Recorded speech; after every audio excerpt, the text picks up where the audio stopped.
Okay, good morning mga first timers. Anong first time kayo sa inyo ngayon? Today, araw, bigyan mo na natin ng importansya si Aerox natin ngayon, si Madonna. Kasi today, ay magpapalagay tayo ulit ng sealant gamit ang Kobe tire sealant na ito.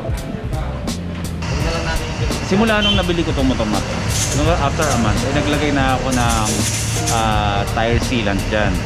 Mahigit isang taon na to. Hindi ko na alam kung anong status nung tire sealant na nilagay ko dyan kasi dati hindi ko naman alam, hindi ko matandaan kung anong klaseng tire sealant ang nilagay ko dyan. Based sa experience ng mga kaibigan ko, hindi umaabot ng isang taon ang tire sealant sa mga motor nila. Nabubutasan sila and then hindi na nakakayanan ng tire sealant nila na i-feel yung butas kung ano man nakatusok doon sa mga gulong nila.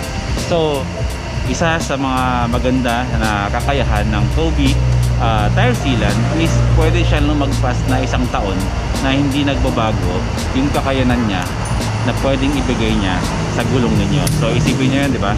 Mahigit isang taon na wala kayong inaalala kapag bumabiyahe. Kaya papalitan natin. Okay, bago ikabit itong Kobe tire sealant natin, bibigyan ko muna kayo ng tip kung paano nyo mapapatunayan na legit yung Kobe tire sealant natin, kasi marami na naglalabasan ng mga pekeng Kobe tire sealant ngayon. Unang-una, ang original na tire sealant ng Kobe ay light red ang takip. Okay? Nakasulat ay pull up. Kasi ang fake nito is dark red ang kulay. Okay? Pangalawa, merong manufacturing date sa likod. May nakasulat dyan na kulay itim. Kapag wala yan, peke yang nabili nyo.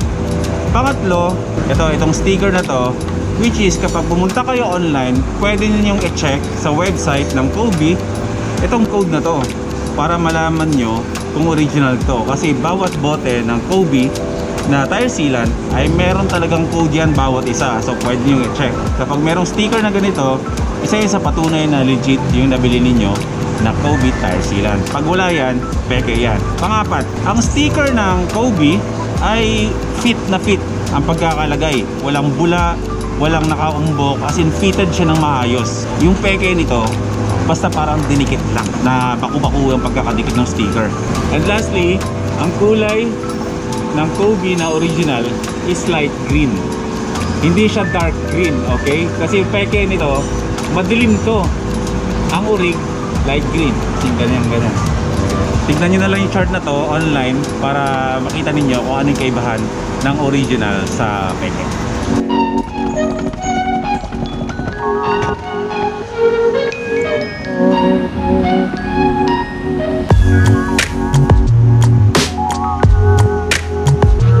Hindi ko alam kung anong bumaon na dito eh. Hindi ko kasi nag-check kung anong mga nakatusok nila, pero for sure meron yan kahit maliliit na isasalba lang natin yung dating tire sealant, pero ngayon palitan natin ng mas magandang natin.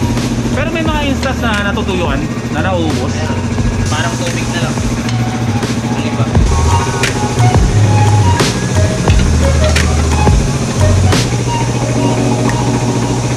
Ang tubig pala dyan sa loob tip na, no? Dumi. Ha? Dumi. Madumi? Ang bihirang yan. Wala na, tuyo na siya. Meron pa konti. Pero goods mo ba yan? Hindi na. Sige ko, wala na eh. Wala na yan? Bira no. Wala na, parang tubig na lang to.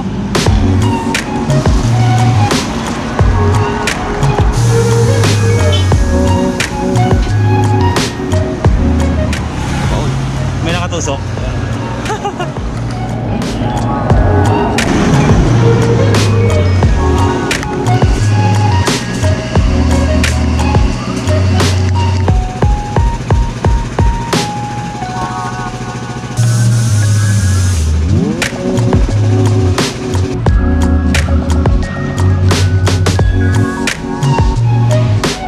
Tusok niya. So ibig sabihin kasi niyan, kaya ganyan, nahihirapan tayong ipasok yung bago nating tire sealant kasi yung dating nilagay doon, sa problema doon is nanunuyo siya katagalan. Granules na yan, yung sa loob na yan yung magsisilbing sealant doon sa loob ng gulong natin kapag may butas. Yan yung magtatakip doon sa butas if ever na magkabutas yung gulong natin.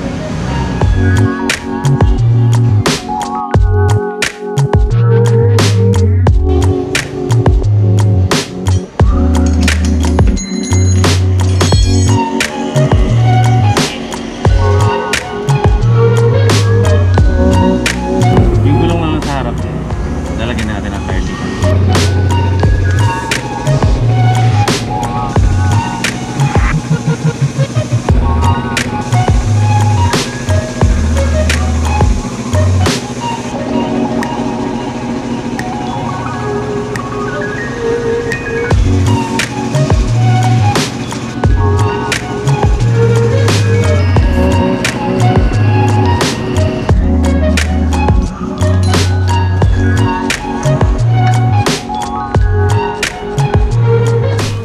Goods na. Hindi na tayo makakamba kapag bumiyaya tayo kasi pupunta tayo ng Dinadjawan next week. Kung magtatanong kayo sa akin kung saan pwedeng mabili ang Kobe tire sealant, syempre meron tayo niya sa First Time Moto. At syempre check nyo rin yung mga shops ng lahat ng shops ng LA Squad. Lahat yan merong Kobe products. Kahit saan naman merong Kobe, pero make sure na dapat i-check nyo muna yung pagka-legit nung Kobe na bibili nyo, okay? Binigay ko na sa inyo yung tips kung paano nyo i-check kung legit nga yung Kobe tire sealant na bibili nyo, okay? Time naman para sa motor wash, meron tayong gagamitin sa paglilinis kay Madonna. Sa pagpapalagay ng sealant, mararamdaman nyo na merong nag-iba sa takbo ng motor nyo. Medyo nagiging nanginginig siya konti is dahil dun sa ano yan, sa sealant na nilagay natin sa gulong. Pero okay lang yan na merong konting nginig yung gulong natin kaysa naman mabutasan tayo somewhere at magtulak tayo ng motor natin para maghanap ng vulcanizing. Kaya ako sa inyo, mag tire sealant na kayo ng Kobe.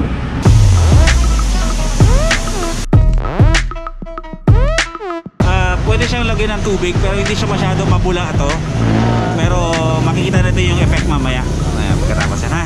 Okay. Siyempre kadalasan ng mga car wash may sarili sila mga brand ng mga panlinis na lang motor para bumula. Siyempre masarap kasi sa pakiramdam yung bubula yung motor mo kapag nililinis. So nag-request ako na sabi ko itong Kobe Wash and Wax Carnova ang napagamit natin sa kanila para at least matry nila. Hindi siya tulad ng mga ibang sabon na sobrang mabula. Ito sakto lang yung bula. Hindi lang siya pang motor, pwede na siyang pang kotse.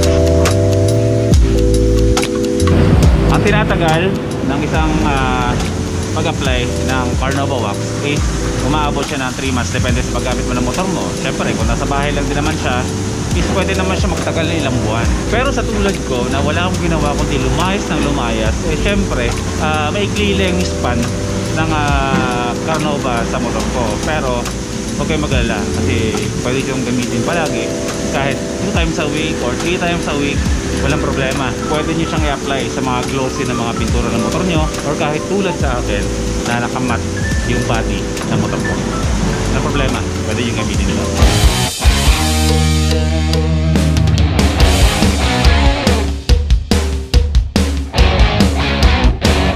Isa sa mga nagustuhan ko dito sa Kobe Wash and Wax Carnova is kahit patuyuin mo siya sa arawan, matutuyo yung tubig na walang naiiwang marka. Walang stain. Yung matte mo mananatiling matte at yung glossy mo ay mananatiling glossy.